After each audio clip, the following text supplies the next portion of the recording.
പ്രിയ നടൻ അന്തരിച്ചു. ശ്വാസകോശത്തിൽ ഇൻഫെക്ഷൻ ബാധിച്ചതിനെ തുടർന്ന് ചികിത്സയിലിരിക്കെ മൾട്ടിപ്പിൾ ഓർഗൻ ഫെയിലിയർ സംഭവിച്ചു. തുടർന്നാണ് പ്രമുഖ കന്നഡ നടൻ സരിഗമ വിജി അന്തരിച്ചത്. 76 വയസ്സായിരുന്നു. 250ഓളം കന്നഡ സിനിമകളിൽ വേഷമിട്ട നടനാണ് സരിഗമ വിജി. കൂടുതലും ഹാസ്യവേഷങ്ങളിലാണ് തിളങ്ങിയത്. നാടകങ്ങളിൽ വേഷമിട്ടുകൊണ്ടാണ് കലാജീവിതം ആരംഭിച്ചത്.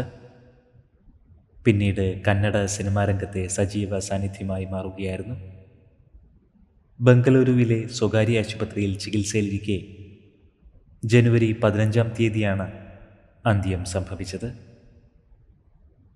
പ്രണാമം അർപ്പിക്കുകയാണ് തെന്നിന്ത്യൻ സിനിമാ ലോകം.